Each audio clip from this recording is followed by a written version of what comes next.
মির্জা ফখরুল ভাই কইছেন ইউনূস স্যার দয়া কইরা তাড়াতাড়ি নির্বাচনটা দেন। আর সরকারকে ইউনূস সাহেবকে বলতেছি, আপনিও দয়া করে এটা তাড়াতাড়ি করেন। তাড়াতাড়ি করলে কি হবে, যে জনগণ ভোট দিয়ে তার নিজস্ব সরকার তৈরি করতে পারে। দেখেছেন সুর নরম হয়েছে, কি হুঙ্কার দিচ্ছিল বিএনপির লোকজন। 3 দিন আগে গেছিল নির্বাচনের দাবিতে মাঠে নামিচ্ছে বিএনপি, আন্দোলনের হুমকি দিয়েছিল বিএনপি। করেন করেন আন্দোলন, ঈদ তো গেছে, করেন আন্দোলন, নাকি সামনের ঈদের পরে করবেন। এই হুঙ্কার আবার ইন্ডিয়ান পত্রিকা আসে, দেখেন কি লিখেছে। ভোট কবে পরিষ্কার বলুন, বাংলাদেশ যেন গাজা না হয়। সংস্কারের দোহাই দিতেই ইউনূসকে তোপ বিএনপির সাফ কথা, এদেশের মানুষ নিজস্ব সরকার দেখতে চায়। আরেকদিকে মির্জা আব্বাস, দুই দিকে দুই মির্জা বিরামহীন ভাবে সোশ্যাল মিডিয়ার পিছে লাগিছে। বিএনপির Mirza to the power square, এদের সঙ্গে আমাদের বিরোধটা অনিবার্য ছিল, মানে সোশ্যাল মিডিয়া। জুলাই আগস্ট বিপ্লবের মধ্যে দিয়ে যে নতুন বাংলাদেশ গড়ার স্বপ্ন আমাদের তরুণ প্রজন্ম দেখতেছে, সেই নতুন বাংলাদেশে মির্জা আব্বাসদের রাজনৈতিক নেতৃত্ব মূল্যহীন হয়ে পড়ছে। যেই বয়সে অবসরে যাওয়া উচিত, সেই বয়সে তার চাইতে অল্প বয়সের লোকদের সাথে দ্বৈরতা লিপ্ত হওয়ার চেষ্টা করাটা নিরেট বোকামি। এই বোকামির মূল্য দিতে হবে মির্জা আব্বাসকে। সরি মির্জা আব্বাস ভাই, আপনার রাজনীতি থেকে অবসরটা গৌরবময় হইতে পারতো, আনন্দময় হইতে পারতো। আপনি লজ্জার অপমানের সঙ্গে বিদায় নেবেন, কি আর করা। কারণ না বুঝতে আইসা শুরু করলেন ব্যাটিং করা, মানে যে গালিটা মির্জা ফখরুল দিতে পারবেন না, সেটা মির্জা আব্বাসকে দিয়ে দেওয়াইলেন আর কি। এটা গিরিঙ্গি আর কি, গিরিঙ্গি। আমি বুঝতে পারি এই সমস্ত। আচ্ছা মির্জা আব্বাস ভাই, আপনি বলেন আমি কি ভুলটা বলছি? আমি বলছি বারাক ওবামা যখন আমেরিকার প্রেসিডেন্ট, তখন তাকে ফিলিপাইনের প্রেসিডেন্ট বেশার বাচ্চা বলে গালি দিছিল, আর বারাক ওবামা সেটাকে হজম করছে। আপনি একজন পলিটিশিয়ান হয়ে সেটা হজম করতে পারবেন না কেন? আমি তো নিউজটা দেখাইছিলাম, আমি তো মিশা নিউজ দেখাই নাই, তাই না? আপনি গালি খাইতে চান না, তাহলে রাজনীতিতে আসছেন কেন? মসজিদের ইমাম হন, কেউ গালি দিবে না। হিমালয়ে গিয়ে সন্ন্যাসী হন, কেউ গালি দিবে না। নবী রাসূলদের গালি দেয় মানুষ, আল্লাহর খোদাকে গালি দেয় মানুষ। আপনি কোন বালেশ্বর পাল হরিদাস পাল আসছেন, আপনারা গালি দেওয়া যাবে না? প্রেসিডেন্ট ম্যাক্রনের তো থাপ্পড় মারে, আপনি চর থাপ্পড় খাবেন, আপনারা রাজনীতিবিদরা গালি খাইবেন। এটা সহ্য করতে হবে, এটাই নতুন বাংলাদেশ। এবার আসেন আমরা ওনার বক্তব্যটা আলাদা আলাদা করে শুনি। জার্জ মিল্টন বকা দিয়েছে আমাকে, সেটাকে সমর্থন করেছে পিনাকি। অর্থাৎ জার্জ মিল্টন যে ভাষা আমাকে বকা দিয়েছে, পিনাকি সমর্থন করেছে। আমি বলতে চাই যে ওরা সবাই একই বংশের, একই গোত্রের সন্তান। কোনো ভদ্রলোককে এভাবে গালি দিতে পারে না। আমি ঢাকার মানুষ, আমি ইচ্ছে করলে ওরা যে ভাষা গালি দেয় তার চেয়ে জঘন্য ভাষা গালি দিতে পারি, কিন্তু আমার বাপ মা, আমার পরিবার এটা আমাকে শেখায় নাই। ওরা যেটা বলছে এবং বলেছে, এটা ওদের পরিবার থেকে শেখানো, ওরা ওই পরিবার থেকে করে আসছে, শুকরের জাত। এটা নিয়ে বিশ্বব্যাপী আমার দেশে এবং বিদেশে আমার কিছু ভাইয়েরা আছে যাদের বাপ মায়ের কোনো ঠিক আছে বলে আমার মনে হয় না, যাদের অ্যাকচুয়ালি জন্মের ঠিকানা আছে বলে আমার মনে হয় না। ওদের কথা বলার স্বাধীনতা আছে, ওরা আমাকে গালিগালাজ করার স্বাধীনতা আছে, আর আমি একটা সত্যি কথা বলতে পারবো না, সেই স্বাধীনতা আমার নাই। উনি বলছেন জন্মের ঠিক নাই। আব্বাস ভাই, দুনিয়ার সব প্রাণী একই পদ্ধতিতে জন্মায়, আর একটা পদ্ধতি আছে টেস্ট টিউব বেবি, ওইখানে কেউ কাউরে লাগায় না। তো ঠিক পদ্ধতি কোনটা মির্জা আব্বাস ভাই? আর আপনি কোন পদ্ধতিতে জন্মাইছেন? আর আপনি যে পদ্ধতিতে জন্মাইছেন সেটা যে ঠিক, এই সার্টিফিকেট আপনাদের কে দিছে? হ্যাঁ, তবে আপনি দাবি করতেই পারেন যে আপনারা যারা গালি দেয় তারা বৈধ বাবা মায়ের সন্তান না। আমার অনুমান আপনি সেটাই বলছেন, বৈধ পিতামাতার সন্তান না হইলে সে গালিবাজ হয়। আপনার এই অনুমানেরও কোনো ভিত্তি নাই। আপনার কি জানা আছে যে লিওনার্দো দা ভিঞ্চি, হ্যাঁ চেনেন? আপনার চেনার কথা না অবশ্য, ও বৈধ পিতামাতার সন্তান না কিন্তু। এমনকি শেক্সপিয়ার চিনেন? আপনার চেনার কথা না। চার্লস ডিকেন্স চিনেন? আলেকজান্ডার দ্য গ্রেট, কেউই বৈধ পিতামাতার সন্তান না। এর নাম শুনেছেন? বাক, হ্যাঁ মিউজিশিয়ান, শুনেছেন তার কোনো মিউজিক? শোনার কথা না আপনার। হ্যাঁ, আগাস্টাস সিজারের নাম শুনেছেন? স্টিভ জবসের নাম শুনেছেন? এমনকি জ্যাকি চ্যান সিনেমা দেখেছেন? দুইটা কেউই বৈধভাবে বিবাহিত বাবা মায়ের সন্তান না। সেই জন্য মনীষীরা বলে জন্ম হোক যথাতথা, কর্ম হোক ভালো। আপনার কর্মজীবনটা কি আসেন সেটা দেখি। আপনার কর্মজীবন কি ভালো? না মির্জা ভাই, আপনার কর্মজীবন ভালো না, আপনার কর্মজীবন কলঙ্কে ভরা। না, আমি কোনো পত্রিকার নিউজ নিয়ে আপনার চরিত্র হনন করবো না, ওইটা আমার কাজ না। 2015 সালে আপনি আপনার নিজের দাখিল করা হলফনামা থেকেই দেখাবো। আসেন আমরা আমাদের ঠিক পথে জন্ম না হওয়া মির্জা আব্বাস ভাইয়ের আমল নামা দেখি। আচ্ছা মির্জা আব্বাস ভাই, মির্জা তো আপনার পারিবারিক পদবি না, তাই না? এটা আপনি লাগাইছেন পরে। আপনার বাবার নামের আগে তো মির্জা নাই, তাই না? আপনার বাবার নাম আব্দুর রাজ্জাক। আপনার এখানে মির্জা লাগাইতে হইল ইনফিরিয়রিটি কমপ্লেক্সে। এলিট হইতে চাইছেন, নতুন বাংলাদেশের এলিট হইতে চাইছেন না? টাকা পয়সা হয়েছে, এখন মির্জা না থাকলে কেঙ্কা হয়? অসুবিধা নাই, বাঙ্গুল্যান্ডে এভাবেই সব এলিট গড়ে উঠছে, ওই যে সোহরাওয়ার্দীর বডিগার্ড থেকে। আচ্ছা যাই হোক, মির্জা আব্বাস তো একটা ব্যাংকের মালিক, জানেন তো? ঢাকা ব্যাংক 1995 সালে ব্যাংকটা প্রতিষ্ঠিত হয়, মির্জা আব্বাসী প্রতিষ্ঠাতা। এই ঢাকা ব্যাংকটা দেশের প্রথম দিকের বেসরকারি মালিকানায় প্রতিষ্ঠিত ব্যাংকগুলোর মধ্যে অন্যতম ব্যাংক। কোনো সমস্যা হয়নি, অনেক ব্যাংকের সমস্যা হয়েছে, জয় বাংলা হয়ে গেছে হাসিনার আমলে, মির্জা আব্বাসের ব্যাংকের কোনো সমস্যা হয়েছে হয় নাই। হ্যাঁ, তো ব্যাংক প্রতিষ্ঠার টাকা পেলেন কেমনে মির্জা আব্বাস ভাই? আপনার ফ্যামিলি কি জমিদার ছিল? আপনার আব্বা কি করতেন? আসেন আমরা এবার দেখি ওনার আব্বা কি করতেন। ওনার আব্বা মতিঝিল সরকারি উচ্চ বিদ্যালয় এবং মতিঝিল সেন্ট্রাল গভর্নমেন্ট স্কুল হিসেবে যেটা পরিচিত, ওই স্কুলের দপ্তরি ছিলেন। ডং ডং ডং ডং ডং ডং কইরা ঘন্টা বাজাইতেন। কি মির্জা আব্বাস ভাই, খারাপ লাগলো? হ্যাঁ, দপ্তরের কাজ খারাপ না, সম্মানের কাজ, কিন্তু আপনি যে কাজ করতেছেন সেটা সম্মানের না। দপ্তরের কাজের পাশাপাশি আপনার ওই স্কুলের সামনে মসজিদের সাথে একটা ছোট্ট পুরীর দোকান ছিল, পুরি বানাইতেন আপনার আব্বা, ওই পুরীর দোকান চালাইতেন। ওই সিপার পুরীর দোকানের জমিটাও ছিল রেলের। এখনো আপনি রেলের জায়গা দখল করে বাসা বানায় বসবাস করছেন। হয়তো পরের জায়গা পরের জমি, ঘর বানাইয়া আমি রই, আমি তো ভাই জমির মালিক নই। দপ্তরি থাকাটা কোনো অপরাধ না, লজ্জারও না, কিন্তু ওই অবস্থা থেকে ব্যাংক মালিক হওয়ার জার্নিটা আমরা বুঝে দেখতে চাই। কেমনে বাংলাদেশের এলিট তৈরি হয়েছে, কেমনে বাংলাদেশের পলিটিশিয়ানরা তৈরি হয়েছে, কেমনে বাংলাদেশের রাজনীতিতে দুর্বৃত্তায়ন হয়েছে। 1991 সালে প্রথম এমপি হন মির্জা আব্বাস, তারপরে কিছুদিনের মধ্যে ঢাকার মেয়র, আর 4 বছরের মধ্যে ব্যাংক মালিক। এমপির বেতন কত মির্জা ভাই? মন্ত্রীর বেতন কত? 1-1.5 লাখ টাকা সেই সময় মাসে, তাই না? তো কোন জাদুর কাঠি পাইলেন যে ব্যাংক বানানোর টাকা পাইছেন? এমপি হওয়ার আগে কি করতেন আপনি? আপনি ছিলেন কমিশনার। কমিশনারের বেতন কত? আপনার বৈধ ব্যবসা কি ছিল? বৈধ ব্যবসা ছিল ওই অঞ্চলে শাহজাহানপুরের গরুঘাটের ইজারা নিতেন আপনি। সেই 75 পরবর্তী সময় কমলাপুর রেলওয়ে যত ঠিকাদারি, সড়ক পরিবহন সহ আরো বহু জায়গা থেকে চাঁদা উঠাইতেন। চান্দা তোলাটা আপনার পুরানো অভ্যাস, তাই চান্দা তুলে আমাদের টাকা দিতে চায় যেন আমরা ইউটিউবিং ছাড়ি। শুনেন, ওরা ওই যে ইউটিউবের মধ্যে কি যে পয়সা কামানোর একটা রাস্তা আছে ওদের, সে পয়সা কামাইতেছে। আরে ভাই, পয়সা যদি লাগে আমাদেরকে বল, আমরা চান্দা তুলে দিব না, অসুবিধা নাই তো। চান্দা তোলা ছাড়া আর কিছু করার যোগ্যতা মির্জা আব্বাস আপনার ছিল না কোনোদিনই, কারণ উনি আবার দারুণ মেধাবী। আপনার ইউনিভার্সিটিতে পড়ার যোগ্যতা হয় নাই, সোহরাওয়ার্দী কলেজ থেকে 2nd ক্লাসের ডিগ্রি পাস করেছেন, এই যে সার্টিফিকেট আপনার, দেখেছেন? আল্লাহ বাঁচাইছে, আর একটু কম হলে তো জাতির ফিতা হয়ে যাইতেন। তো উনি নিজেই নিজের সার্টিফিকেট দাখিল করেছিলেন। যাই হোক, এই একাডেমিক কোয়ালিফিকেশন নিয়ে আপনার তো কেরানিরও চাকরি হইতো না কোথাও, বাংলাদেশেও না। আপনার তো কিছু করার ক্ষমতাই নাই। ইউটিউবে টাকা পাওয়া যায়, কথা সত্য, বই লেখাও টাকা পাওয়া যায়, শিক্ষকতা কইরা, অভিনয় কইরা, কবিতা লিখা, গান গাইয়া টাকা পাওয়া যায়, প্লেন চালালেও টাকা পাওয়া যায়, রিক্সা চালালেও টাকা পাওয়া যায়, আপনার ড্রাইভারও যে ড্রাইভিং করে সেটা তো টাকা পাওয়া যায়। তো আপনি এর কোনোটাই পারেন না। আপনি চান্দা তুলে টাকা তুলতে পারেন, ওটাই আপনার উপার্জন, ওইটাই আপনার ক্ষমতা। তো চান্দা তুলে টাকা দিয়ে ইউটিউব বন্ধ করার আবদার কেন করতেছেন? ব্যথা বেশি দিচ্ছি, ব্যথা কি জিনিস আপনি টের পান নাই? আপনার তো কোনো স্কিল সেট নাই, আপনি কোনো কিছু করে উপার্জন করতে পারবেন না, তাই আসছেন রাজনীতিতে। এটাই বাংলাদেশের রাজনীতির মধু। আপনি ব্যবসাও পারেন না, তাই পারলে এন্টারপ্রেনার হইতেন। তো সম্পদ তৈরির জন্য চান্দাবাজি করেছেন, করেন, এখনো করেন, বোঝা গেল। কিন্তু কোন জাদু বলে ব্যাংক বানাইছেন সেটা আমরা খুঁজে দেখবো, গলায় পাড়া দিয়ে এটা বের করবো। আমরা আরো আগে যাই, 1971-এ আপনি তখন মোটামুটি দামরা, কলেজে পড়েন, আপনি নিজে দাবি করেছেন আপনি মুক্তিযোদ্ধা।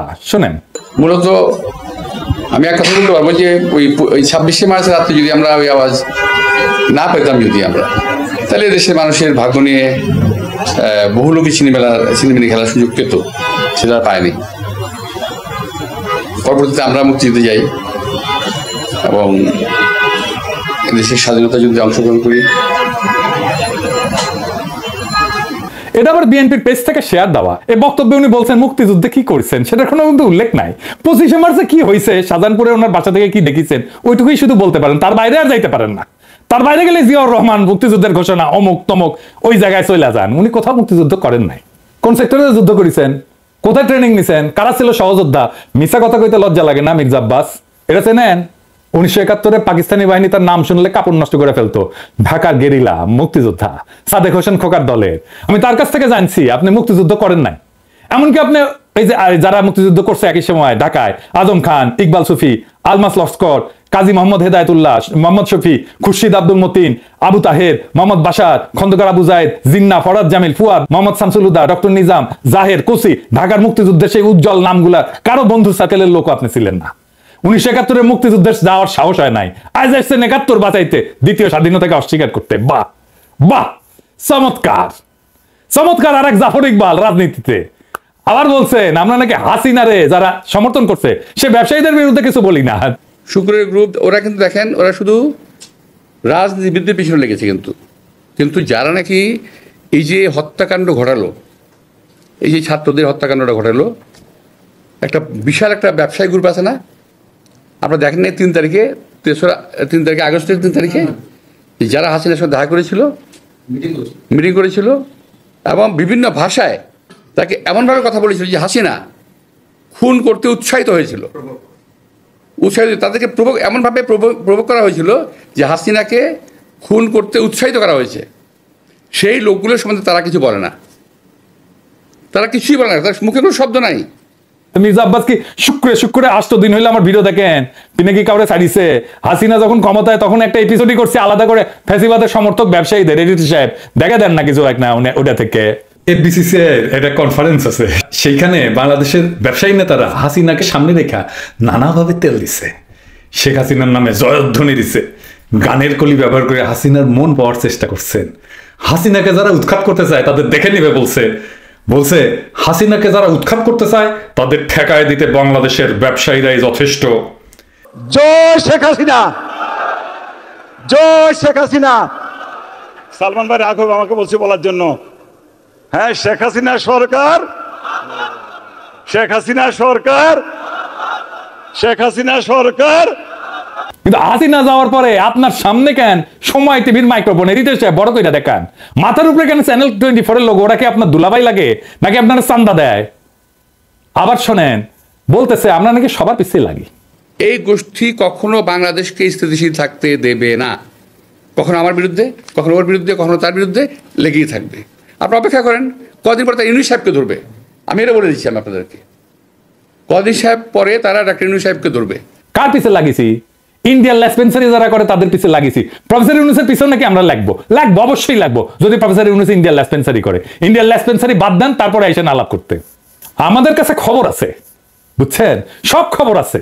কি করেছেন হাসিনার আমলে, কেমনে কারে ম্যানেজ করেছেন, সব খবর আছে। আপনাদের দলের লোকেরা বলে সোশ্যাল মিডিয়া কিছু না, মাঠের রাজনীতি, ভোটের রাজনীতি আসল। হ্যাঁ আসেন সোশ্যাল মিডিয়া নিয়ে কি করে বিএনপি দেখি। বিএনপি প্ল্যান নিছে যে তাদের ফেসবুকের পোস্টে তো কেউ যায় না, মাছি মারে ওরা নিজেরা বসে, তো স্পন্সর পড়দের পয়সা খরচ কর, টাকা খরচ কর, তা করবে না তারা। বট রিয়াক্ট, বট মানে বুঝেছেন তো, যন্ত্র থেকে ওই যে লাইক শেয়ার দিবে, বুঝেছেন, কমেন্ট করবে, তো বট দিয়ে রিয়াক্ট দেন। দেখেন সব ভিয়েতনামের আইডি দেখেছেন। হ্যাঁ আপনারা বিএনপির পোস্ট দেখবেন যে হাজার হাজার লাভ রিয়াক্ট পড়িছে, ভালোবাসা রে বন্যা বয়ে যাইতেছে, আপনারা প্রভাবিত হয়ে যাবেন। আরে বাপরা সর্বনাশ, ভালো কাজ করিছে তো, ভালো কথা, আমি একটা লাভ রিয়াক্ট দিয়ে দিই। মানুষের সাথে এরকম প্রতারণা করতে পারে কেউ? আওয়ামী লীগ এরকম প্রতারণা করে নাই জনগণের সাথে, বিএনপি যেটা করছে দেখেছেন। এটাই আপনাদের জার্নি, এটাই বাংলাদেশের রাজনীতি, এটাই হয় মন্ত্রী, দলের শীর্ষ নেতা। আর একাডেমিক যোগ্যতায় কেরানি হয়ে যার জীবন পার করার কথা ছিল, সে হয় মন্ত্রী। যার উপার্জনের ধান্দাই হইতেছে কিভাবে অন্যরে ঠকাবে, আরেকজনকে অতিরিক্ত সুবিধা দেবে, অন্যরা বঞ্চনা করবে বা ভয় দেখায় উপার্জন করবে, চান্দা নেবে।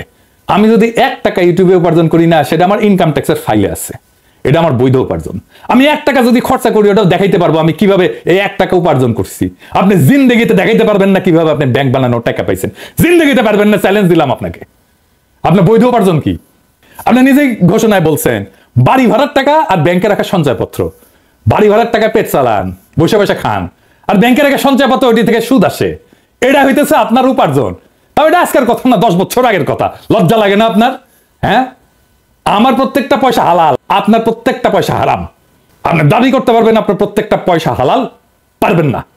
বুকে হাত দিয়া বলবেন, আল্লাহর কসম কাইটা বলবেন, দেখাই দেবেন আপনার উপার্জন কিভাবে হয়েছে, কেমনে আপনি ব্যাংক করছেন। আপনি কাউরে না কাউকে বঞ্চনা করে সুবিধা দেওয়া, ভয় দেখায় যে টাকা উপার্জন করছেন, সেই উপার্জনের টাকা দিয়ে ক্যাডার পালেন, সে ক্যাডার ভোটে জিতায়। আর অনুপার্জিত টাকায় ভোট কিনা এমপি হয়ে যান আপনি। আপনার দলের লোকেরা ভোটের কথা বলে, ভোটের কথা গপ্প শুনে না আমাদেরকে। নমিনেশন কিনতে হয় পার্টি থেকে, চান্দা দিয়া, তারপরে টাকা ছিটায় ভোট কিনতে হয়, কেন্দ্র দখল করতে হয়, জাল ভোট দিতে হয়, এই দিয়ে চলছে এতদিন। ভোটের শক্তির রোয়াব দেখায় না, ওই রোয়াব আমরা ফুটে করে দিতে পারি। জুলাই বিপ্লবের আকাঙ্ক্ষা ছিল এই বন্দোবস্তের পরিবর্তন, সত্যিকারের মেধাবীদের দিয়ে রাষ্ট্র চালানো। আপনার কোনো স্কিল নাই মন্ত্রী হওয়ার, আপনি রাষ্ট্র জিনিসটাই বোঝেন নাই, আপনি রাজনীতিও বোঝেন নাই। ক্ষমতা আপনার কাছে টাকা উপার্জনের মৌকা, আর কিচ্ছু না। মির্জা ফখরুল বলছেন আমরা কোথায় নিয়ে যেতে চাই দেশকে, শুনেন। সোশ্যাল মিডিয়াতে কিছু নতুন আমি বলি কুতুব আবির্ভূত হয়েছে। তারা বাংলাদেশকে কোথায় নিয়ে যেতে চায় আমি জানি না। আমরা দেশ থেকে ফ্যাসিবাদের সমস্ত কলঙ্ক চিহ্ন মুছবো, আমরা বাংলাদেশে ভারতের তালুকদারি বন্ধ করব চিরতরে, আমরা বাংলাদেশে একটা সাম্যের ইনসাফের রাষ্ট্র করব। আপনারা মির্জা ফখরুল সেই স্বপ্নের সামনে বাধা হয়ে দাঁড়ায় আছেন। দেশের জনগণ জানে, বুঝতে পারে প্রফেসর ইউনূসকে কেন তাড়ানোর চেষ্টা করতেছেন, কেন দ্রুত নির্বাচন চান। জনগণের জন্য প্রফেসর ইউনূসের এই অতি অল্প সময়ের শাসন হয়ে থাকবে একটা স্বপ্নের মতো, এক অলিক সম্ভাবনার মতো, এক বিদ্যুৎ চমকের মতো সময়। তারপর বাংলাদেশ আবার ফিরে যাবে আপনাদের সেই আদিম জমিদারি ব্যবস্থায়, আপনাদের সেই মাফিয়া শাসনে। আবার কালো টাকা এবং পেশি শক্তির মাস্তানেরা গাড়িতে পতাকা ওড়ায় ঘুরবে, হেলিকপ্টারে চড়বে, দলীয় মাজারে খাদেন। আবার আমাদের ভয়ে ভয়ে বাঁচতে হবে, ক্ষমতার অঙ্গুলি হেননের নিয়ত নির্দিষ্ট হবে আমাদের মতো ছোটখাটো মানুষদের। আমরা জানি আমাদের দাসের জীবন, আমরা পুতুল নাচে রীতি কথার দুর্ভাগ্য পীড়িত জাতি, সমাজের সবচেয়ে অযোগ্য, অশিক্ষিত, দাম্ভিক, অসৎ মানুষের বড় গলা শোনা ভয়ের রাজ্যে জীবন মৃত আমরা জানি আপনাদের বসংবৎ কোটাল পুত্রের ভিন্ন মতের আগাছা কেটে ফেলার অভিযানে আমরা যে কোনো সময় কচু কাটা হয়ে যেতে পারি। আমাদের জীবন মিথ অফ সিসিফাস। সিসিফাসের গল্প জানেন? আর এক অভিশপ্ত জীবন ছিল, পাহাড়ের নিচ থেকে পাথর ঠেলে ঠেলে ঠেলে ঠেলে যখন সে উপরে নিয়ে যায় একেবারে চূড়ায়, তারপর আবার সেই পাথরটা নিচে পড়ে, আবার তার ঠেলে ঠেলে ঠেলে ঠেলে উপরে নিয়ে যেতে হয়। এটাই তার অভিশপ্ত জীবন। আমাদেরও বাংলাদেশের নাগরিকদের জীবন মিথ অফ সিসিফাস। আমাদের অভিশপ্ত জীবন সিসিফাসের মতো।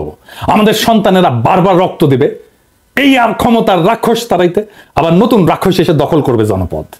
আমাদের আসলেই কোনো মুক্তি নাই।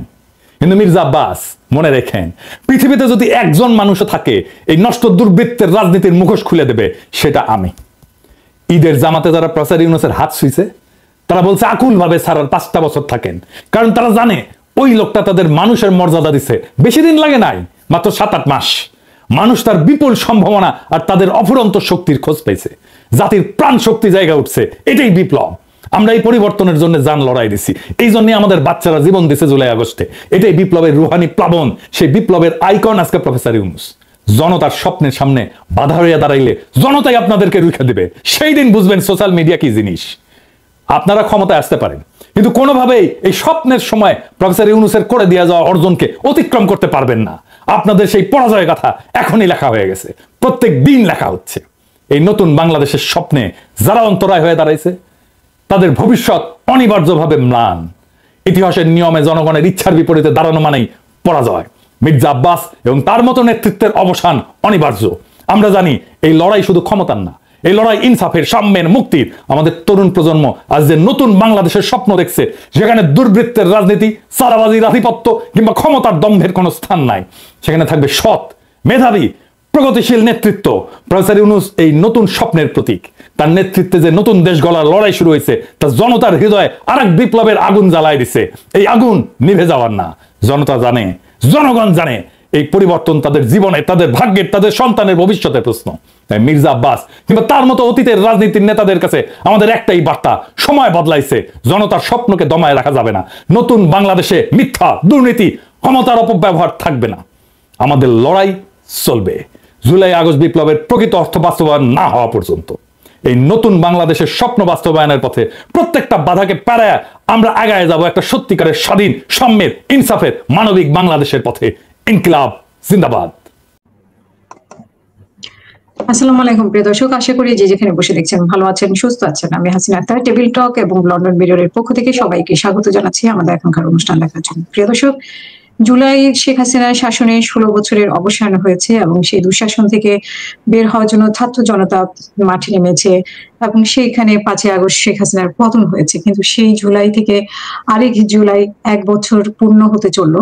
বাংলাদেশ কি পেল? যে আকাঙ্ক্ষা নিয়ে বাংলাদেশের ছাত্র জনতা মাঠে নেমেছিল, সেই আকাঙ্ক্ষা কতটুকু পূরণ করতে পেরেছে নতুন সরকার, এবং সামনের নির্বাচনের ব্যাপারে কি ধরনের সিদ্ধান্ত আসতে যাচ্ছে, যেই সংস্কারের কথা আমরা সবসময় শুনে আসছি, সেই সংস্কারও বা কতদূর, সব মিলিয়ে আমরা আলোচনা করব। আলোচনার জন্য আমাদের সাথে আজকে উপস্থিত আছেন গোলাম মাওলা রনি, সাবেক সংসদ সদস্য।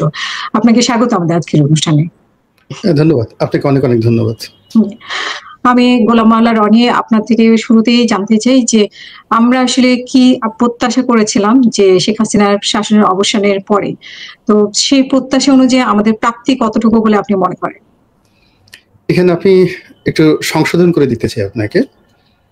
শেখ হাসিনার যে পতনের জন্য আমাদের একটা ডিজায়ার ছিল, ইচ্ছা ছিল, তারপরে আমাদের একটা স্বপ্ন ছিল, এবং আমাদের অনেকের চেষ্টা ছিল, সর্বোচ্চ চেষ্টা ছিল, রাজনৈতিক দলগুলো চেষ্টা করেছে। কিন্তু বাস্তবতা হলো যে আমরা সবাই পরাজিত হয়েছি।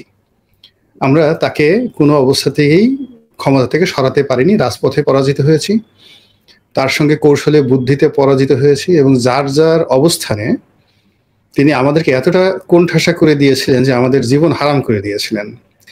যারা জেলে ছিলেন তারা মনে করেছিলেন জেলই নিরাপদ, যারা পালিয়েছিলেন তারা মনে করেছিলেন যেভাবে বোধহয় কিয়ামত পর্যন্ত পালিয়ে থাকতে হবে। তারপরে আমাদের শেখ হাসিনাকে নিয়ে যেটা ছিল, আমরা সবাই খুব বদদোয়া করতাম তার জন্য, যে এই মহিলা কেন মরে না, এ তাড়াতাড়ি মরে যাক, মরে গেলে আমরা বেঁচে যাই। এমনকি আমরা আল্লাহকেও এখানে বলতাম যে আল্লাহ, তোমার তো বিরাট বেহেশত আছে, তুমি দরকার হলে এই দুনিয়া থেকে এই মহিলাকে নিয়ে একটা জান্নাত দিয়ে দাও, একটা বেহেশত দিয়ে দাও, তবু আমাদেরকে রক্ষা করো এই ভদ্র মহিলার হাত থেকে।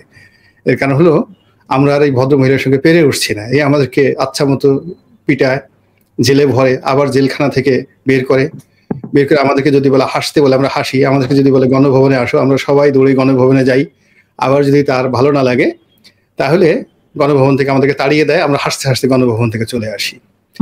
That was the reality. এর বাইরে অন্য কোনো জিনিস ছিল না। আমরা অনেকে তাবিজ কবাজ করেছি, অনেকে জাদুটোনা যারা জানে সেই জাদুটোনা মেরেছি, যেন তার ক্যান্সার হয়, যেন তার ব্রঙ্কাইটিস হয়, নিউমোনিয়া হয়। তারপরে আমরা প্রচার করেছি দেশের বাইরে থেকে অনেকে যে তার 3 স্টেজে বা 4th স্টেজে ক্যান্সার আছে, এই সপ্তাহখানিক বাঁচবে হয়তো বা। এক সপ্তাহ পরে আমরা দেখলাম তার চেহারা আরো ভালো হয়ে গেছে। আমাদের হতাশায় আমাদের জীবন বের হয়ে যাচ্ছিল।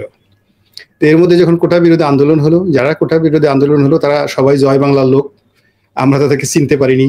এরা জয় বাংলা স্লোগান দিয়েছে, বঙ্গবন্ধুকে স্লোগান দিয়েছে, বঙ্গবন্ধুকে জাতির পিতা বলেছে, শেখ হাসিনাকে অনেকে আম্মা ডেকেছে।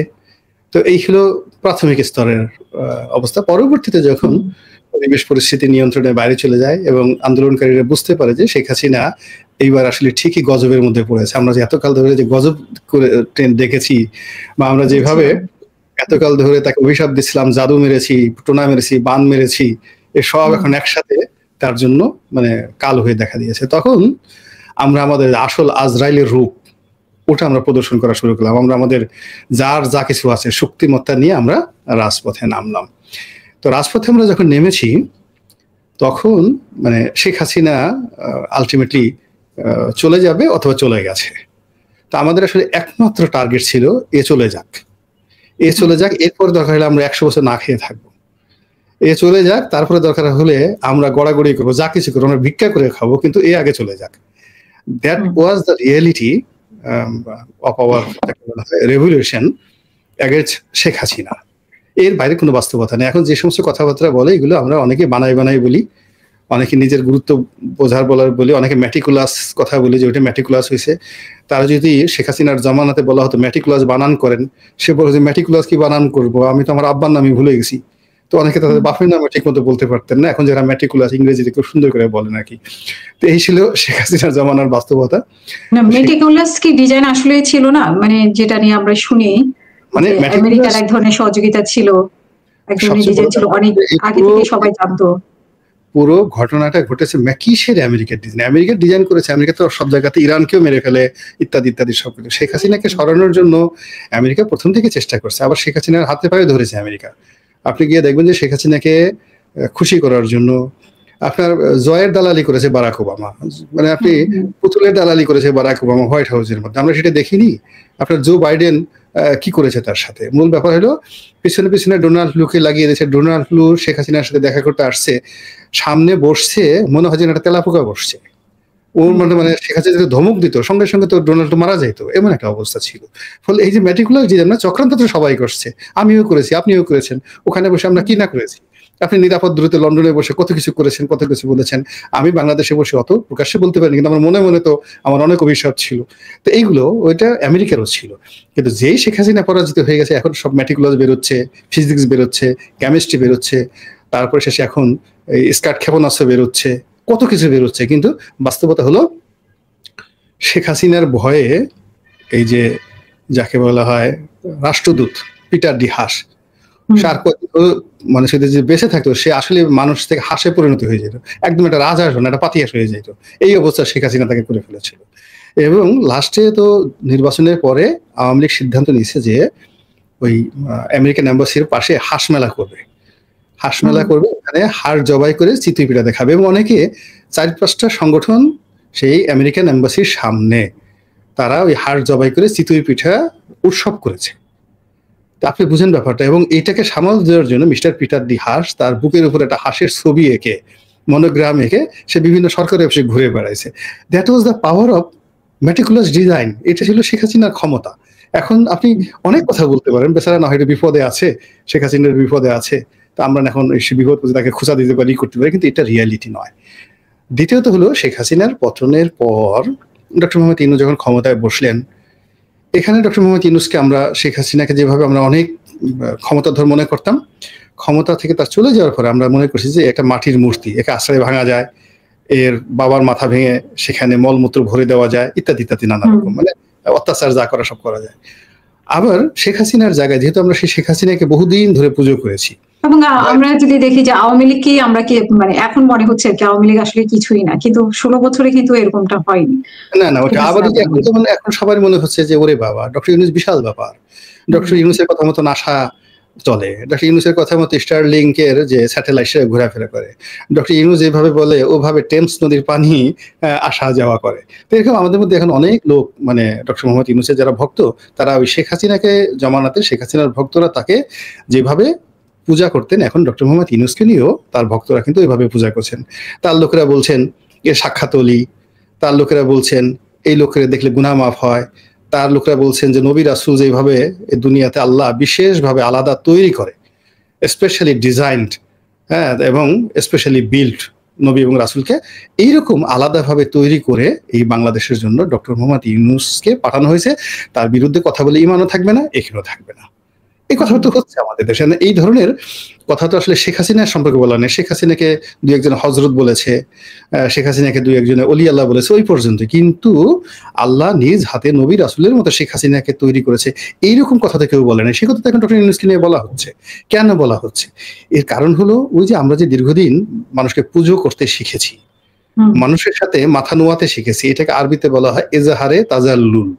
এজাহারে তাজাল্লুল অর্থাৎ আপনি যদি 10 বছর হঠাৎ করে একটা ইঁদুর পূজা করেন, ইঁদুরকে পূজা করেন, ইঁদুরের কাছে মাথা নোয়ান, এরপর ধরেন আপনি ইমান হলেন, মুসলমান হলেন, হলেন, অল অন এ সাডেন গভীর রাতে যদি আপনি দেখেন আপনার সামনে একটা ইঁদুর আসছে, আপনি কিন্তু হুড়মুড় করে গিয়ে এটা সেজদা বসাই দিবেন। এটা হলো এই যে মানুষের মধ্যে আত্মসমর্পণ করার যে প্রবৃত্তি, এটাকে বলা হয় এজাহারে তাজাল্লুল। তো আমাদের এই মানুষদের মধ্যে, বাংলাদেশের মধ্যে এজাহারে তাজাল্লুল এত বেশি যে তারা এখন সবাই ডক্টর মোহাম্মদ ইউনূসকে আকাশের কেউ চাঁদ বানাচ্ছে, কেউ তারা বানাচ্ছে, কেউ মোমের পুতুল বানাচ্ছে, কেউ মাথায় করে নাচছে। এত নাচানাচিতে এই ভদ্রলোক তার 86 বছর বয়সে অস্থির হয়ে গেছে, পাগল হওয়ার মতো অবস্থা। মানুষ যখন এত তেল মারে তখন মানে তেলের কথা শুনলে আপনাকে ধরেন এই যে আপনার মতো একজন সুস্থ মানুষ লন্ডনের রাস্তায় 4-5 জন লোক আধা ঘন্টার মধ্যে পাগল বানায় ফেলতে পারে।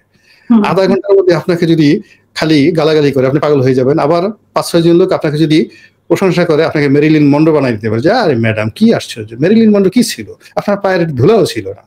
এই হলো মানুষের মন। তো এরকম ডক্টর মোহাম্মদ ইউনূসকে কেন্দ্র করে ওই যে সমস্ত কথাবার্তা তেলবাজি করছে, করে এই ভদ্রলোকরা আসলে কেউ কাজ করতে দিচ্ছে না, কাজ করতে পারছেন না। হ্যাঁ, তিনি আসলে কাজ করতে পারছেন না। কেউ ভয় দেখাচ্ছেন, কেউ প্রশংসা করছেন, কেউ আকাশে তুলছেন, কেউ মাটিতে নিচে নামাচ্ছেন।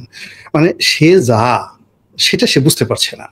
তার শত্রুরা তাকে একেবারে মাটির নিচে নামে আজই তোমাকে একেবারে শেষ করে দেবো, আমরা একটা খোঁচা দিলে, ধাক্কা দিলে 1 মিনিট টিকতে পারবে না। এরপর তাকে ধাক্কা দেয়, ধাক্কা দেওয়ার পরে বলে যে ও মাই গড, তো নড়ে না, তখন একটা সমস্যা হয়ে যায়।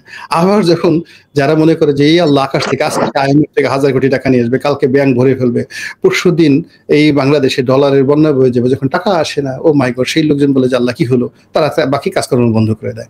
টোটাল জিনিসটাকে বলা হয় একটা ইলিউশন। তো এই ইলিউশনের মধ্যে হাসিনা পরবর্তী যে জমানা, এটাকে একটা ঘোরের মধ্যে আমরা কাটিয়ে দিলাম 10 মাস। এই 10 মাসের মধ্যে আমাদের অর্থনীতিতে অনেকগুলো গর্ত তৈরি হয়েছে, রাজনীতিতে অনেকগুলো অবিশ্বাস তৈরি হয়েছে, সন্দেহ তৈরি হয়েছে, এবং এটা এখন এই জিনিসগুলো রীতিমতো প্রতিহিংসার পর্যায়ে চলে যাচ্ছে। এই হলো বাস্তবতা। এই বাইরে যে কথাবার্তা হচ্ছে সেগুলো জাস্ট আমার কাছে মনে হয় বোগাসবো। এখন নির্বাচনী যে কথাটা হচ্ছে, তারেক রহমানের সাথে যে কথা হলো, তো এরপরে আমরা দেখলাম যে জামাত বা এনসিপির এক ধরনের ক্ষোভ ছিল, কিন্তু সেই ক্ষোভ থেকে আবার জামাতের সাথে কথা হয়েছে ডক্টর ইউনূসের, সেই ক্ষোভ থেকে তারা সরে এসেছে। কি কথা হয়েছে, মানে ডক্টর ইউনূস তো আশ্বাস দিয়েছেন যে তাদেরকে ভালো একটা নির্বাচন করবেন, কারোর প্রতি নির্দয় হবে না, বা সবার প্রতি মানে ভালো একটা নির্বাচন করবেন, ইতিহাসে সেরা নির্বাচন করবেন। কিন্তু এখন যে জামাত এসে বলছে যে নির্বাচনের পরিবেশ নেই, আবার ফেব্রুয়ারিতেও নির্বাচন চাই সেরকমও বলছে, আবার আমাদের স্বরাষ্ট্র উপদেষ্টা বলছেন যে না, নির্বাচনের পরিবেশ আছে, 5 মাস হাতে ধরে ওনারা নির্বাচনের প্রস্তুতি নিচ্ছেন। 5 মাস পর কেন হবে? 5 মাস পরে কি নির্বাচন, নাকি মানে ডিসেম্বরে নির্বাচন, নাকি ফেব্রুয়ারিতে নির্বাচন? আদৌ নির্বাচন হবে কিনা, কি মনে করেন আপনি? এখানে আমার কাছে মনে হলো যে রাজনীতিতে গত কয়েক মাসে যা কিছু ঘটছে, এখানে হাইড অ্যান্ড সিক, লুকানোর, একে অপরকে ঠকানোর যে একটা প্রবণতা, সেই প্রবণতাটাই আমি দেখেছি। এখানে কারোর মধ্যে অনেস্টি দেখিনি। আপনি যদি ধরেন ডক্টর মোহাম্মদ ইউনূস আর জনাব তারেক রহমান সাহেব সত্যিকার অর্থে আন্তরিকতা নিয়ে একটা বৈঠক করবেন, তো সেই বৈঠকের এজেন্ডা কি সেটা তো আগে বলবেন, তো তারা তো সেটা বলেননি। রাজনীতিতে এবং প্রকাশ্য জিনিসে আসলে ট্রান্সপারেন্ট হতে হয়, স্বচ্ছ হতে হয়। আর গোপন যেটা হয় সেটা হলো প্রণয়, প্রেম, ভালোবাসা, পরকিয়া, রাতের আধারে হয় চুরি, ডাকাতি, রাহাজানি, ছিনতাই, ভূত প্রেত, এই সমস্ত বাটি চালান। তো গোপন আসলে কোনো জিনিস ভালো নয়। আর রাজনীতিতে গোপন হলো একেবারে নিষিদ্ধ একটা জিনিস। রাজনীতিতে রাজা কি কখনো গোপনে কোনো কাজ করেনি। আপনি কোনো বাঘকে আপনি শিয়ালের মতো গোপনে চুরি করতে দেখছেন, যে একটা মুরগি চুরি করে আসি, আজকে খুব ক্ষুধা লাগছে, হ্যাঁ, তো এখন ক্ষুধার যন্ত্রণায় একটা কোনো বাঘ বা সিংহ বাঁচতেছে না, পাশের বাড়ির জমিরুদ্দিনের বাড়িতে আক্রমণ করে সে 2টা মুরগি চুরি করে নিয়ে গেছে। আপনার কি মনে হয় সুন্দরবনের শরণখোলা রেঞ্জে অসংখ্য মুরগির খামার আছে, 2-4টা বাঘ কি সেখানে গিয়ে ক্ষুধার যন্ত্রণায় কিছু মুরগি চুরি করতে পারতো না? আজ পর্যন্ত কোনো একটা বাঘ মুরগি চুরি করছে? কখনো করে নাই। কিংবা 10-12টা শিয়াল একত্র হয়ে সে বললো যে আমি অনেকদিন যাবত মুরগি চুরি করতে পারি না, আমরা 1000 শিয়াল একত্র হলাম, হয়ে আমরা একটা হরিণ শিকার করবো, হরিণ শিকার করে আমরা আজকে একটা তাজা হরিণ খাবো। আপনি সুন্দরবনের ইতিহাসে একটা সিঙ্গেল উদাহরণ দিতে পারবেন? প্রকৃতিতে এই ঘটনা নাই। বাঘ কখনো শিয়ালের মতো আচরণ করে না, শিয়াল কখনো হরিণ খায় না, খেতে পারে না, ওর কাজ হলো চুরি করা। তো এখানে আপনি আসছেন রাজা হতে, এবং একজন রাজা হতে চান আর একজন রাজা আছেন, এটা রিয়েলিটি। আপনি আধুনিকতা যাই বলেন না কেন, সেটা তো একেবারে সে সিংহাসন, রাজবাড়ি সবকিছু তো সেই সম্রাট আকবরের জমানার মতোই আছে, একটু পরিবর্তন হয়নি। তো রাজা কেন অন্য রাজার সাথে গোপনে কি মিলিত হবেন? একটা রুমের মধ্যে তারা দুইজনে, একটা বুড়া মানুষ আর একটা যুবক মানুষ, 1.5 ঘন্টা 2 ঘন্টা গোপনে দরজা বন্ধ করে কথাবার্তা বলবেন, এটা একটা মানে খুব একটা আপত্তিকর না বিষয়টা? সেখানে এমন কি কথা হইলো যে এই কথা দুজনের মুখে ঠাডা পড়লেও কেউ বলতেছে না।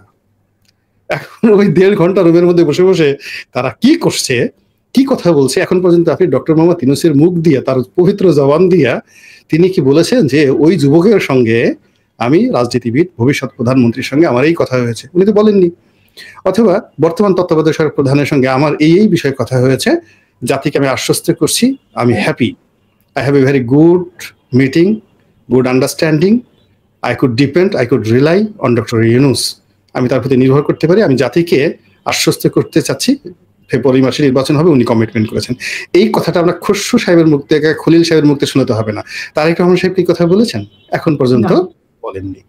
ফলে কি হলো, এই যে গোপন কি কথা তাহার সঙ্গে, কি কর্ম তাহার সঙ্গে, ওই রুমের মধ্যে তারা কি কথা বলেছেন, কি কর্ম করেছেন, এগুলো নিয়ে নানা রকম আপনার স্পেকুলেশন হতে পারে, প্রশ্ন আছে হতে পারে, এবং এই কাজটা ভালো হয়নি। ইউনূস সাহেবের জন্য মন্দ হয়েছে এবং বিএনপির জন্য মন্দ হয়েছে, দুজনের জন্য মন্দ হয়েছে, এবং যার দায় এখন ডক্টর মোহাম্মদ ইউনূসকে পোহাতে হচ্ছে, আর এই যাকে বলা হয় তারেক রহমান সাহেবকে পোহাতে হচ্ছে, বিএনপিকে পোহাতে হচ্ছে। This is one part.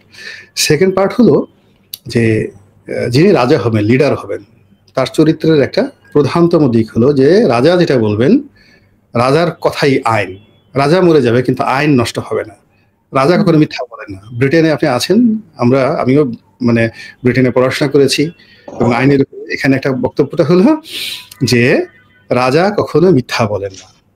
তো রাজা তো মিথ্যা কথা বলে, এই যে বর্তমান রাজা আছে সে গোপনে গোপনে ডাইনারকে বাদ দিয়ে এই বর্তমান তার যে রানী ক্যামেলিয়া, তার সাথে সে গোপনে প্রেম করেছে, প্রেম ছিল, কিন্তু লেখা আছে যে রাজা মিথ্যা বলেন না। এর অর্থ হলো যে তার ব্যক্তিগত জীবন যাই থাকুক না কেন, রাজকর্মে কখনো মিথ্যা হয় না। এটা তো সেক্ষেত্রে ডক্টর মোহাম্মদ ইউনূস যেই মুহূর্তে তিনি বসেছেন, তখন থেকে তার গ্রামীণ ব্যাংকে তার ইতিহাস, তার বিরুদ্ধে মামলা মোকদ্দমা যা কিছু থাকুক না কেন অল বাদ হয়ে যাবে। এখন থেকে তিনি যেটা বলবেন ওটা হবে দলিল, ওটা হবে একেবারে ম্যাগনা কার্টা।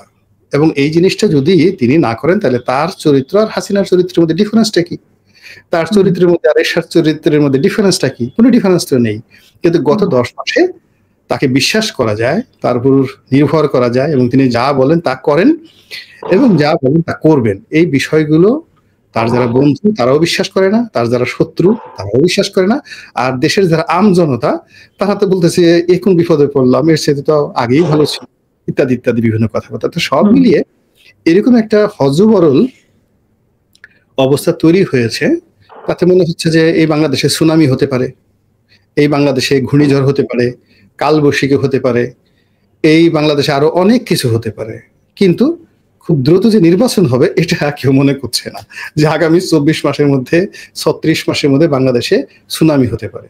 এই 24 মাসের মধ্যে বাংলাদেশে মানবিক করিডোর হতে পারে। এই 24 মাসের মধ্যে আরাকান আর্মির সাথে রোহিঙ্গাদের সাথে ঝগড়াঝাটি লেগে যেতে পারে। এই 24 মাসের মধ্যে চট্টগ্রাম বন্দর একেবারে গাং হয়ে যেতে পারে। There are many many things might happen. কিন্তু এই 24 মাসের মধ্যে যে একটা সুন্দর নির্বাচন হবে, এটা আমি এরকম মানে স্বপ্নবিলাসী, মায়াবন হরিণী স্বপ্নবিলাসিনী কোনো রমণী অথবা স্বপ্নবিলাসী কোনো পুরুষকে আমি এখন পর্যন্ত এই নগরীতে দেখিনি।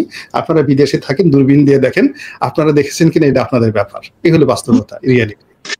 আপনার কাছে কি মনে হয় নির্বাচন না দিয়ে কি হতে পারে? মানে সংস্কার তো আমরা ঐক্যমত্য কমিশনের বৈঠকের পর বৈঠক দেখতে পাচ্ছি, কিন্তু সংস্কারে তো কোনো প্রত্যাশা আমরা সেভাবে পাচ্ছি না, মানে বাস্তবায়নটা পাচ্ছি না। এখানে যারা মানে আছে, মানে সংস্কার কমিটিতে যারা আছে, এদের আসলে কোনো কাজ আগেও ছিল না, এখনো নেই। তারা বেকার মানুষ, এদের বেশিরভাগ লোকেরই বয়স হয়ে গেছে। আর আলিরিয়ার সাহেব বিদেশ থেকে আসছেন, উনি মূলত ইউনিভার্সিটিতে পড়ান, ওখান থেকে ছুটিতে এসেছেন। তো ওখানেও বেতন পাচ্ছেন, আর এখানে যে কাজগুলো পাচ্ছেন এখানেও তারা বেতন পাচ্ছেন। তো যার জন্য এই বেকার লোকগুলো, এটা তাদের একটা সুন্দর কাজ হয়ে গেছে, অসাধারণ একটা সুন্দর কাজ হয়ে গেছে। ফলে তাদের মানে এটা একটা বিনোদন। আর এখানে খুব ভালো খাবার দাবার হয়। যারা গেছে আপনি জিজ্ঞেস করে দেখেন, এখানে অনেক সুন্দর দামি দামি খাবার থাকে। তো আপনি ওখানে গাড়ি পাচ্ছেন, এসি করা রুম পাচ্ছেন, মাইক পাচ্ছেন। আপনার যেহেতু বেকার, কোনো কাজকর্ম নাই, তো আপনি সেখানে কাজ করার সুযোগ পাচ্ছেন, দিন শেষ কিছু টাকা পাচ্ছেন। ফলে they are passing their time, a wonderful time. এখানে যে বদিউল আলম মজুমদার, ওনার বয়স প্রায় 85-86 বছর, বুড়া মানুষ। সরফরাজ সাহেব বুড়া মানুষ। তারপরে অন্যান্য যাদেরকে নিয়ে আসছে, এদের কারোর কোনো কাজ ছিল না, এরা সবাই বেকার। উল্লেখযোগ্য কোনো কেউ গুরুত্বপূর্ণ কাজ ছেড়ে এখানে এসে এই যে সংস্কার এগুলো করতেছে, এরকম আমি দেখি না। 2 নম্বর হলো এদের ব্যক্তিগত জীবনে খুব রাজনীতি বা দেশ সংক্রান্ত মানে ন্যাশনাল ইন্টারেস্টে এদের স্যাক্রিফাইস আছে। এরা জেল খেটেছে, রাজনৈতিক প্রতিহিংসার শিকার হয়েছে, নিজেদের পকেটের বাড়ি গাড়ি বিক্রি করে তারা এলাকার জনগণের জন্য করেছে, গ্রামে 2-10টা মসজিদ করেছে। আল্লাহ মাফ করুক, আমি জানি না, যদি জানে আপনার মাধ্যমে আমি বললাম, একটু বলে দিলে আমি বুঝতে পারতাম। মানে আসলে জনগণের জন্য যে আপনি কিছু না করেন, খালি খান, জনগণ থেকে খান। আপনি ইলেকশন মনিটরিং করেন, ইলেকশন কমিশন থেকে বছরে একটা ফি পান। আপনি সরকারি চাকরি করছেন, এনজিও করছেন, খালি অ্যাকশন এইড থেকে, ইউএসএইড থেকে আপনি খালি প্রতি বছর টাকা পান। ফলে আপনার জিব্বা, লোভের যে জিব্বা, এটা যে এত বড় হবে, এই জিব্বার মানুষকে দিতে চায় না। কিন্তু যারা পলিটিশিয়ান তারা হলো 2 ওয়ে, তারা খায়ও আবার রীতিমতো দেয়।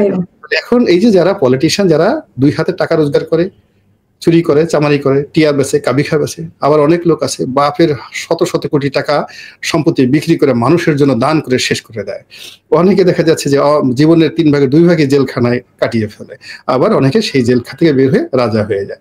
তো এইরকম একটা ডেসপারেট শ্রেণীকে আপনি হ্যান্ডেল করবেন ওই ধরনের লোক দ্বারা, যারা কখনো ঝুঁকেই নেয় না, যারা শুধুমাত্র দিন শেষে, মাস শেষে নির্দিষ্ট পরিমাণ কিছু টাকা পেলে খুব খুশি হয়ে যায়। তো এই সমস্ত লোকজন এখন এইভাবে চলছে।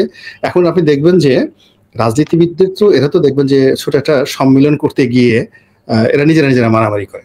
আমার ভয় লাগে ওই যে সংস্কার কমিটি থেকে কবে পলিটিশিয়ানরা নিজেরা মারামারি করতে যাবে, এবং যারা ওখানে আছে ওরা ফিরে এসে তারা এই পলিটিশিয়ানদের হাতে যদি আহত হয়ে যায়, এটা কেলেঙ্কারি হয়ে যাবে। বুড়া বয়সে এদের জন্য কেলেঙ্কারি হয়ে যাবে, আর অন্যান্য যারা আছে তাদের জন্য কেলেঙ্কারি হয়ে যাবে। এই আতঙ্কে আমি রীতিমতো অস্থির আছি আর কি। এই কিন্তু আমরা অনেক দলকে খুব খুশি মনে মানে খাওয়া দাওয়া বা বাইরে এসে খুব প্রেস ব্রিফিং করতে দেখছি, মানে ওরা মনে হয় যে কিছু একটা পাচ্ছে আর কি, সরকারের কাছাকাছি চলে গেল, সরকারের সাথে খুব আলোচনা হয়েছে এরকম শোনা যায়।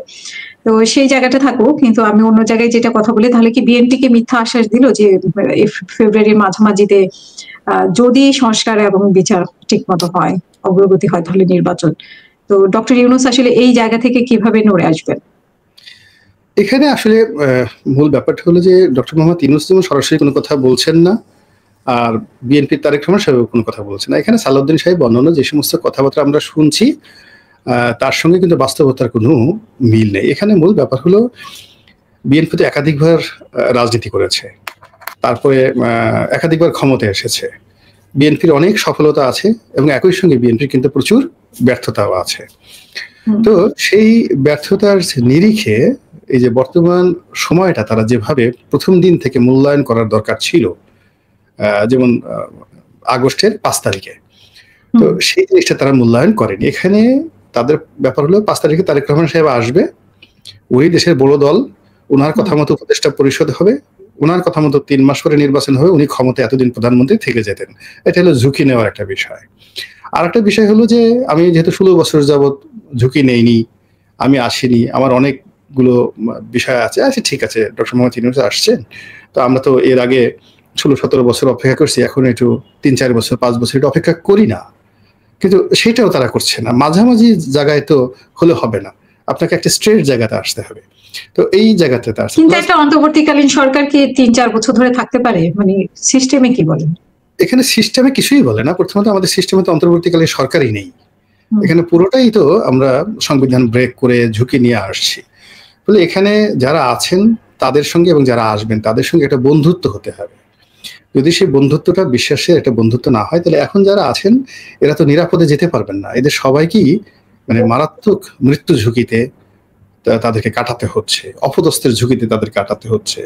এর কারণে যে অপরাধ এর কারণে আমরা শেখ হাসিনার বিচার করছি, যে ক্রোধের কারণে আমরা মানে বিচার করছি, এখন তো এই গত 10 মাসে এরকম অসংখ্য ঘটনার উদ্ভব হয়েছে, যে ঘটনায় এখন যারা আছে যাদেরকে আগামীতে দায়ী করা যেতে পারে প্রতিপক্ষ। তো এখন ওই ব্যাপারে তো একটা গ্যারান্টি দরকার, যারা ক্ষমতা আসবে রাজনৈতিক দলগুলো। এখন ওই গ্যারান্টিটা ক্লোজটা করার জন্য এই যে যা কিছু করা হচ্ছে, ওখানে বিশ্বাসযোগ্য কোনো রিলেশন এখন পর্যন্ত গড়ে উঠেছে এটা আমরা দেখতে পাচ্ছি না। এটা আমরা দেখতে পাচ্ছি না, ফলে ক্রমশ দূরত্ব তৈরি হচ্ছে এবং নেগোসিয়েশনের যে পথ যেটি রয়েছে ওটি বন্ধ হয়ে যাচ্ছে, আর গন্ডগোল লাগার বা মতদ্বৈততা সৃষ্টি হওয়ার যে পরিস্থিতি প্রেক্ষাপট এটা আরো প্রবল হয়ে যাচ্ছে। ইটস এ ডেঞ্জারাস মানে একটা সিচুয়েশন। এই কারণ হয় কি, বুঝে দেখেন না, মানে শেখ হাসিনা বলতেছে আমি টুস করে ঢুকে পড়বো। এখন শেখ হাসিনা একবার বলছে আমি টুস করে ঢুকে পড়বো, আর বাংলাদেশের কোটি কোটি মানুষ এই উনি টুস করে ঢুকে পড়বেন কেন, এটা একটা কথা হইলো? যে লোক পালাই গেছে তার কি লজ্জা শরম নাই, সে আবার টুস করে ঢুকে পড়বেন? তা আমরা 1000 বার এই যে কথা বলছি, কেন বলছি? আমরা ভয় পাচ্ছি শেখ হাসিনাকে, মানে আমাদের ভয়টাকে আড়াল করার জন্য আমরা বলতেছি যে সে কেন টুস করে ঢুকে পড়বে, এটা কি তার বাপদাদার দেশ নাকি? হ্যাঁ, যদি পারেন তাকে বিচারে যোগদান করেন। আবার আমরা বলতেছি যে ঠিক আছে আপনি থাকেন ওখানে ভালো কথা, কিন্তু মুখটা একটু বন্ধ করেন। আপনি যে মাঝে মধ্যে ওখান থেকে সোপা ছাড়েন বা যা কথাবার্তা বললেন, এগুলো আমাদের খুব সমস্যা হয়, আমাদের লোকজন এখানে উত্তেজিত হয়, আমরা ভয় পাই। হ্যাঁ, তা আপনি কেন আছেন ওখানে, আরামে আছেন, দিল্লিতে ভালো ভালো খাবার দাবার খাচ্ছেন, রাজকীয় খাবার দাবার খাচ্ছেন, তো ওখানে খেয়ে খেয়ে আপনি মাঝে মধ্যে একটা করে অডিও বার্তা দেন, একটা করে ভিডিও বার্তা দেন, তারপরে নেতা কর্মীদের দিয়ে বিভিন্ন কথাবার্তা বলেন, এগুলো থেকে আমাদের ভয় লাগে না? এই যে আমরা যে বারবার শেখ হাসিনা একবার বলি আর আমরা 10 বার যে শেখ হাসিনার নাম নিতেছি, এটা মূলত ভয় থেকে, এক ধরনের আতঙ্ক থেকে। যদি আমরা খুব কনফিডেন্স থাকতাম, হ্যাঁ আমরা খুব কনফিডেন্স, আমাদের যদি ওই ধরনের একটা কনফিডেন্ট থাকতো, আমাদের কনফিডেন্স লেভেল এবং কনফিডেন্ট এই দুটো জিনিস যদি খুব স্ট্রং হতো, একটা ভার পর একটা নাউন, তাহলে আমরা আওয়ামী লীগের নাম এবং শেখ হাসিনার নামটাই উচ্চারণ করতাম না, উচ্চারণই করতাম না। সে একেবারে যারা একটা গণ অভ্যুত্থানে দেশ ছেড়ে পালিয়ে গেছেন, যাদের সমস্ত লোকজন ব্যবসা বাণিজ্য থেকে শুরু করে সবকিছু ছেড়ে, এমনকি অনেকে তার প্রিয়তমা স্ত্রীকে রেখে চলে গেছেন। আপনি চিন্তা করতে পারেন, হাজার হাজার আওয়ামী লীগের বউ এখন এই ঢাকা শহরে ঘুরে বেড়াচ্ছে, জামাই নেই। হ্যাঁ, বাস্তবতা। এখন সেই অনেক মেয়ে, যুবতী মেয়ে বিয়ের উপযুক্ত, তাকে রেখে তার বাপ পালিয়ে গেছে। কতটা নির্মম ঘটনা। এখন আমরা তাদেরকে ভয় পাচ্ছি। তাহলে এখন আওয়ামী লীগ সম্পর্কে আমাদের ভয় এত সন্ত্রস্ত, যারা আমার ভয়ে পালিয়ে গেছে, যারা আমার ভয়ে তার ব্যাংক রেখে গেছে, বিমা রেখে গেছে, বাড়ি রেখে গেছে, গাড়ি রেখে গেছে, তারপরে শেষে স্ত্রী, সন্তান, পুত্র, কন্যা, অনেকের প্রেমিকা রেখে চলে গেছে এখান থেকে। সেই প্রেমিকাগুলো হাই হাই করতেছে, হাই আল্লাহ, কত কিছু দেওয়ার কথা ছিল, কিছুই তো পেলাম না, এখন আমি কাকে বলবো এই কথা। তো এইরকম একটা অস্থির অবস্থা চলতেছে। আর আমরা বারবার শুধুমাত্র সেই তাদের নাম নিয়ে তাদের মানে ভয়ে আমরা সবাই থরথর করে কাঁপছি। এই যে আতঙ্ক, এই আতঙ্ক না কাটা পর্যন্ত আমাদের উন্নয়ন হবে না আর কি। আপনার কি মনে হয় যে বিএনপি একটা ভুলের মধ্যে আছে? ফেব্রুয়ারি মাস বলেছে, তারপরে ফেব্রুয়ারির মধ্যে ধরে বসে আছে যে নির্বাচন হবে, আর জামাত মাথা চাড়া দিয়ে উঠেছে, বা জামাত বা বিভিন্ন ইসলামিক দলগুলো, আপনি নিশ্চয়ই দেখেছেন ইসলামী আন্দোলনে যে মিটিং হয়েছে, মানে সমাবেশ হয়েছে, এবং ওনারা বিভিন্ন ভাবে বক্তব্য রাখছে ইসলামিক আন্দোলনের, এবং যে বিএনপির কোনো মানে সমাবেশ গুলাতে বা বিভিন্ন আলোচনায় বলছে যে বিএনপি কে নির্বাচিত করার মতো কোনো কারণ খুঁজে পায় কিনা মানুষ, কোনো কারণ নেই, এরকমটা বলছে। তো আপনার কাছে কি মনে হচ্ছে, বিএনপি কি কোণঠাসা হয়ে যাচ্ছে? না, আসলে বিএনপি কোনো ঠাসাই হচ্ছে না, কোণেও ঠাসা হচ্ছে না, তারপর সমতলেও ঠাসা হচ্ছে না, আর ত্রিভুজেও মানে এর কোনো স্থান নেই। মূল ব্যাপার হলো এখানে হলো মানে আমরা ছোটবেলায় পড়ছি না যে ভুল করা মানুষের একটা স্বাভাবিক অভ্যাস, টু ইয়ার ইজ হিউম্যান। তো ভুল করার জন্য একটা স্বাভাবিক পর্যায় লাগে। বিএনপি এখন ওই ভুলের পর্যায়েও নেই, তারা এমন একটা পর্যায়ে চলে গেছে এখান থেকে তারা কি ভুল করছে না সঠিক করছে এটা যে জাস্টিফাই করবে, সেই জাস্টিফাই করার মতো যে পরিবেশ পরিস্থিতি ওটা বিএনপির এখন নেই। এর কারণ হলো 15টি বছর ধরে বিএনপি শুধু ভয় পেতে শিখেছে।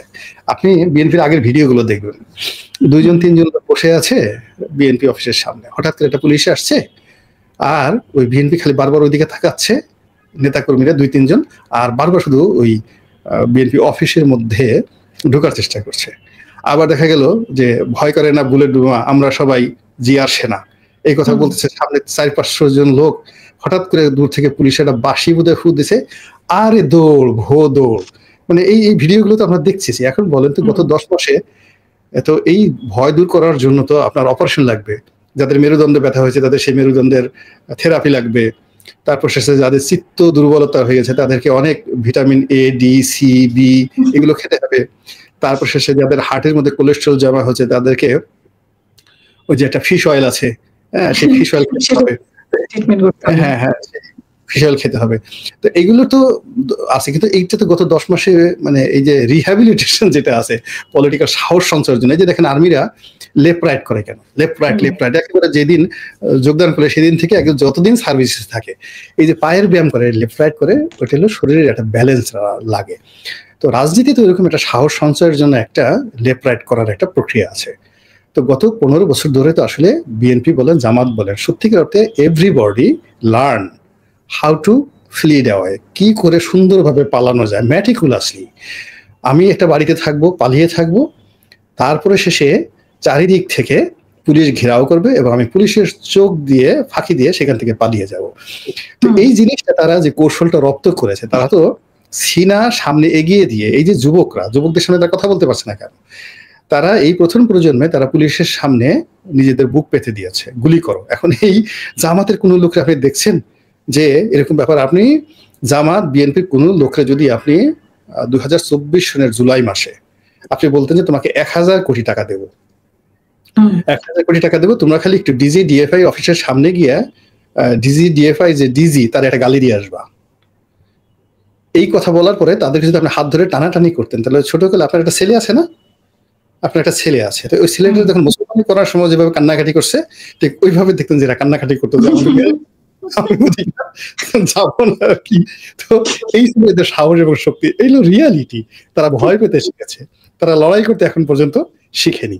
এই জন্য ডক্টর মোহাম্মদ ইউনূস এই জিনিসগুলো জ্ঞানী মানুষ, আন্তর্জাতিক খেলোয়াড়, সে তো বুঝে, সে একবার টানছে, একবার পিছনে নিচ্ছে, একবারই নিচ্ছে, মানে এদের ভয় কাটানোর চেষ্টা করছে, এদেরকে রিহ্যাবিলিটেট করার চেষ্টা করছে। এখন এটাতে 3-4 বছর সময় তো লাগবেই সাহস সঞ্চয় করতে, 15 বছরের একটা রোগ, 15 বছরের ভয় পাওয়ার একটা এই জন্য দেখুন মাঝে মধ্যে যে অনেকে সাহসী কথাবার্তা বলছে, তারা টেস্ট করে দেখছে যে এই কথা বলার পরে মানে পরিস্থিতিটা কি হয়। হ্যাঁ, এরপর আস্তে আস্তে দেখবেন যে প্রথমে একটু জোরে কথা বলছে, এরপর আরো জোরে কথা বলবে, এরপর 2-4টা ঢিল মারবে, এইভাবে আস্তে আস্তে তাদের সাহস বাড়তে থাকবে এবং তারা এই সাহস যখন সাহসের পরীক্ষা উত্তীর্ণ হবে তখনই রাজনৈতিক পরিবর্তন আসবে। এর আগ পর্যন্ত মানে ওই শেখ হাসিনার মানে বিএনপি আর জামাত এখন সাহস যোগাচ্ছে মাঠে কথা বলে না, তারা সাহস অর্জন করার চেষ্টা করছে। আপনি আজকের ঘটনা দেখেন, আজকে জাস্ট বিডিআর এর এই যারা চাকরিচ্যুত লোক তারা প্রধান উপদেষ্টার কার্যালয়ের সামনে সে বিশাল বিপ্লব করার চেষ্টা করেছে। পুলিশের একজন ডিসি কর্মকর্তা যিনি আছেন রমনা জুনের, তিনি জাস্ট মাইকে বললেন যে আমি আপনাদেরকে 10 মিনিট সময় দিলাম। এই কথা শোনার সঙ্গে সঙ্গে ওই যে যারা বিদ্রোহ করতে আসছিল তাদের 90% এনার্জি সঙ্গে সঙ্গে একেবারে ব্লাস্ট হয়ে গেছে। এরপরে 10 মিনিট লাগে নাই, 2-3 মিনিট পরে বাসি যখন ফু দিচ্ছে পুলিশে, আরে দৌড়াদৌড়ি, আরে কান্নাকাটি, দিস দ্য রিয়ালিটি। এটা হলো বাস্তব অবস্থা। এখন এই অবস্থাতে এখন যারা বড় বড় কথা বলছে, পুলিশ যদি অ্যাকশনে যায়, ডক্টর মোহাম্মদ ইউনূস যদি অ্যাকশনে যায়, রাষ্ট্র যদি অ্যাকশনে যায়, অলমোস্ট সবার অবস্থাই ওরকম হবে। কারণ আমরা তো গত 15 বছর এইভাবে শিখিনি। আর এই যে তরুণরা জীবন দিয়েছে বা শক্তি সামর্থ্য অর্জন করছে, এখনো দেখেন এই জুলাই আগস্টে তাদের সংখ্যা যতই কম না হোক না কেন, ওই দূর সাইডে বড় বড় কথাবার্তা এরাই বলতেছে। এই অবস্থা। তো এখানে নির্বাচন হবে, সুন্দরভাবে একটা দেবে, তারপরে ভারতের একটা ইলেকশন হবে। এটা আমি এত তাড়াতাড়ি এত সুন্দর চিন্তা করার তাহলে কি নির্বাচন কমিশনার, তারপরে প্রধান নির্বাচন কমিশনার, তারপরে এই যে স্বরাষ্ট্র উপদেষ্টা, মানে এটা জাস্ট সান্ত্বনা দেওয়ার জন্য বলে যাচ্ছেন যে তারা নিজেরা কি আল্লাহ তাদেরকে একটা মুখ দিয়েছে, একটা জিহ্বা দিয়েছে, কিছুটা বলার দরকার। তো না বললে তো লোকজন বলবে এই লোক কথা জানে না, কারে নির্বাচন কমিশনার বানালাম, কাকে স্বরাষ্ট্র উপদেষ্টা বানালাম, এই লোক তো কথাই বলতে পারে না। তো এই যে তারা যে কথা বলতে পারে এই জন্য কিছু কথা বলা দরকার, এই জন্য তারা বলছে। এর বাইরে এটার কোনো গুরুত্ব নাই, কোনো গুরুত্ব কিছু নাই আর কি। তো আমরা এনসিপি কে আমরা দেখি যে মানে বলতে শুনি যে সরকারের দল, তো কতটা সুযোগ সুবিধা বা সরকার থেকে সরাসরি সুবিধা ভোগ করছে বলে আপনি মনে করেন? না, এরা তো মানে ডক্টর মোহাম্মদ ইউনূসের মাস্টার ভয়েস, মানে তাদের কথাই ডক্টর মোহাম্মদ ইউনূসের কথা, আর ডক্টর মোহাম্মদ ইউনূসের কথাই তাদের কথা। এবং তাদের মধ্যে যে সম্পর্ক এনসিপি এবং ডক্টর মোহাম্মদ ইউনূসের মধ্যে সম্পর্ক, এটা আম দুধের মতো। আম এবং দুধ একত্রে মিলালে যেভাবে পৃথক করা যায় না, হ্যাঁ, ওই রকম এক হয়ে গেছে। এবং আলাদা আপনি আম কেটেও খেতে পারবেন না, আর দুধও চুমুক দিয়ে খেতে পারবেন না, চামচ দিয়ে খেতে হবে আর কি। এরকম তাদের মধ্যে সম্মিলনটা আম দুধের মতো। এখন যেহেতু মাখানো হয়েছে, এটা নতুন দুধের রঙও নাই, আমের রঙও নাই, তো যার জন্য সামনে এটা কিভাবে এটা রসায়ন তৈরি করে জনমনে তারা চেষ্টা করছে তরুণরা। এর মধ্যে ধরেন অন্ততপক্ষে আমি তো দেখি যে মোর দেন 1 ডজন লেখাপড়া জানা শিক্ষিত তরুণী আছেন, যাদেরকে প্রচলিত রাজনীতিবিদরা ঠাট্টা মস্করা করলেও তাদের যে যোগ্যতা, লেখাপড়ার যোগ্যতা, এটা আন্তর্জাতিক মানের। আমরা যারা রাজনীতি করি আমাদের চেয়ে বেশি লেখাপড়ার যোগ্যতা। আবার শোনার কথা, তারা ইতিমধ্যে ওই গত 10 মাসে বিএনপির বিরুদ্ধে, অরাজনৈতিক লোকদের বিরুদ্ধে, জামাতের বিরুদ্ধে যে দুর্নীতি অনিয়মের যে অভিযোগগুলো এসছে, সেই তুলনায় এনসিপির যারা সত্যিকারতে প্রথম সারির নেতা, তাদের তুলনায় কিন্তু দুর্নীতির অভিযোগ কম আসছে। এবং এরা অনেকেই কিন্তু কথাবার্তা, আচার আচরণ অনেকটা প্রফেশনাল। ফলে ডক্টর মোহাম্মদ ইউনূস যে একেবারে ব্যর্থ হবেন বা এরা যে কিছুই করতে পারবে না, আমার মনে হয় 3-4 বছর যদি তারা কৌশলে একটা সময় পেয়ে যায়, কিসে কি হয়ে যায় এখন পর্যন্ত কিন্তু সেটা বলা যাচ্ছে না। আচ্ছা, আমাকে বিদায় করতে, আমার শরীরটা বেশি ভালো না। তো আমি 1 মিনিটে যদি শুনতে চাই যে পরবর্তী নির্বাচনের কথা তো আপনি মানে বলছেন যে একটা অনিশ্চয়তার মধ্যে আওয়ামী লীগের ভবিষ্যৎ আপনি কি দেখতে পাচ্ছেন? আওয়ামী লীগের ভবিষ্যৎটা নির্ভর করবে মানে ডক্টর মোহাম্মদ ইউনূসের সফলতা ব্যর্থতার উপরে। তিনি যদি সফল হন তাহলে আওয়ামী লীগের কোনো ভবিষ্যৎ নেই।